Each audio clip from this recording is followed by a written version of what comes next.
Hello and welcome to episode 28 of the 83rd Warhost Reinforcements. For those who are just joining us, welcome. Welcome to the party. So this series is basically a bit of a hobby blog of my Chaos Force and how it's slowly been growing over the last year or so. And it's getting to quite a substantial force now. If you look at some of our Apocalypse games, myself and Tom normally have a yearly face-off. We've still got to try to book our one in for this year. And every year the points escalate slightly. So it's a good motivation for me to add more to my Chaos Force. And of course, why wouldn't I want to do that? Chaos are the main force in the 40k universe. Forget the Imperium, it's all about Chaos. So, what we've got this week. It's been a while since the last one, admittedly. Been busy, life has got in the way, and I've done a few other little bits on the side as well. Been painting a few Necrons and doing a few more bits for the 83rd.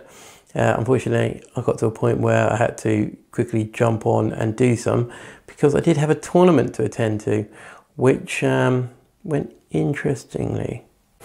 Interestingly, because I did win something. Yeah, a wooden spoon. Great. So, I'm going to talk about a little bit about the wooden spoon. First off, this was from Meta Events. Quite local to myself. They've started doing tournaments, ITC ones. Great fun, great load of guys. That was their first event, really, really good. So, wooden spoon. Never won one before. I've become first before. I tend to be more midfield, occasionally kind of towards the top.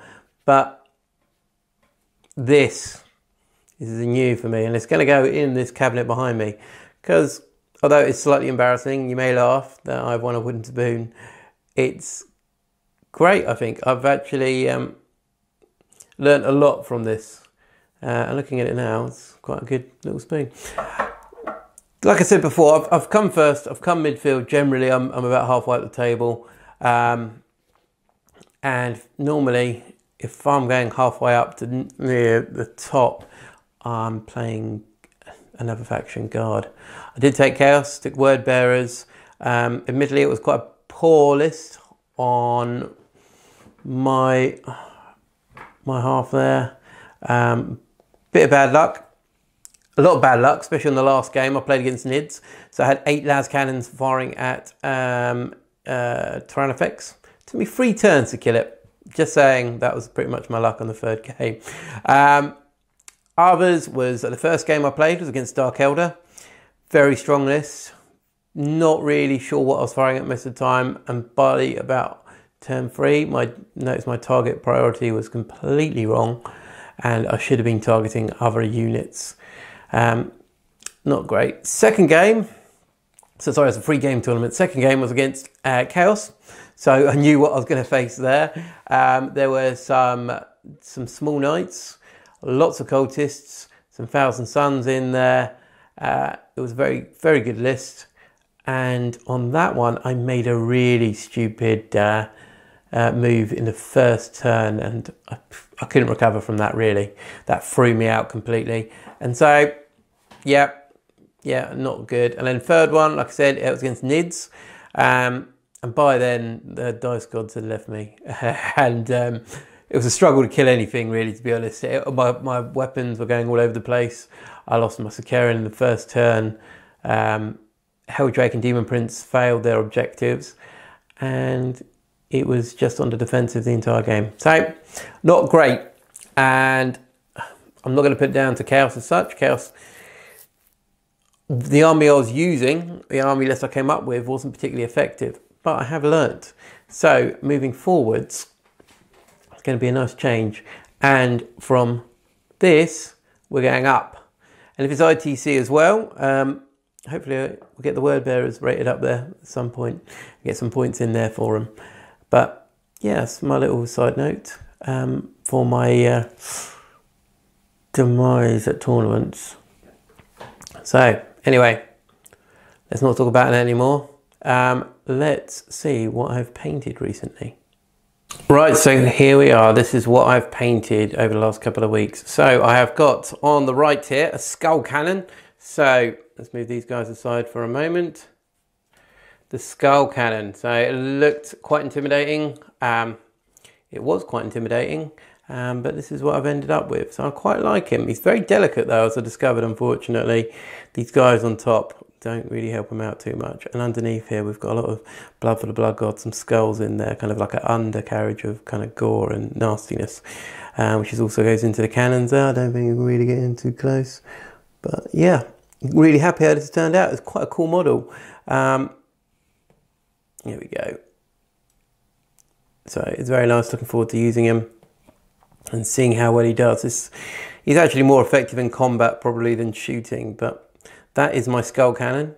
I want to get a couple more of these and get them painted up. I'm pretty sure one by itself is not going to be particularly effective, but who knows? Right, and so what else have I done? I've done some blood crushers.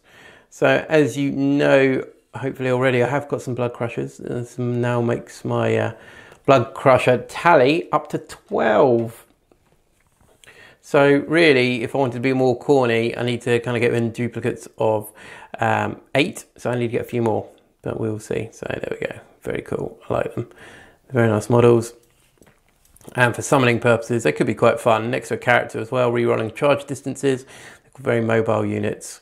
And yeah, that's my skull crushers. So they will be joining the 83rd Warhost, but I hear you say, what is next? So let's have a look. And here we are. Here is what is next. The backbone of the word bearer force. Not the Marines, but in fact the cultists. So we've got a nice selection of cultists here, mainly combat cultists, special weapon in there, and a champion, or 2 special weapons and a champion. This isn't to make a squad, but to bolster other squads, to kind of get the numbers up in the other squads, really, to make sure they're of a reasonable size to survive a bolter volley. So in this squad, I have converted a few. You might see at the front there, the guy's got a chainsword, got a few knife replacements, a few have just got a bit of Imperial equipment kind of scattered on there, a few shoulder pads, grenades, water canteens, a couple of knives have been replaced, and a few kind of little conversions, probably not noticeable to most, but for myself, when I'm already fielding 80 cultists, it's nice to have a few tiny conversions in there, otherwise I'd go completely mad. So I've come up with an idea, guys. What I'm going to do is paint one of these cultists a day and post a picture of said cultist on our Facebook and Instagram pages with a name of the cultist. So each one of these will have a name, and each one of the named cultists will have a little backstory to them as well. And on the underside of their base, I will write down their name there, so they'll always be remembered. But I think it'd be quite nice that each cultist has a little bit of a background story, so you could always look out for him in some of the games to see what happens to him. But yeah, that's my idea. So if you like that idea, guys, give us a little thumbs up. Any suggestions for backstories or names, put them below in the comments. Now mention for our sponsor, Goblin Gaming. Below you'll find a link. Goblin Gaming do many games, and of course the most important game for all of us here is Warhammer 40,000. And if you check that site out, you will notice there is a lovely discount on that site, which is pretty standard. But I'll tell you what's not standard. It is the good quality customer service that you'll receive from Goblin Gaming. Also, you will be able to help BlackToad Studios out. Everything you buy using the link below will help the channel directly. So remember that when you want to buy some hobby stuff and you feel a bit selfish, if you just click on that link below, you will be an absolute star, helping the channel out, helping us buy more equipment for the channel and produce better videos for you. So keep that in mind, guys. Anyway, for now, this is Dom from BlackToad Studios. Thank you very much for watching, guys, and I will see you next time. Take care.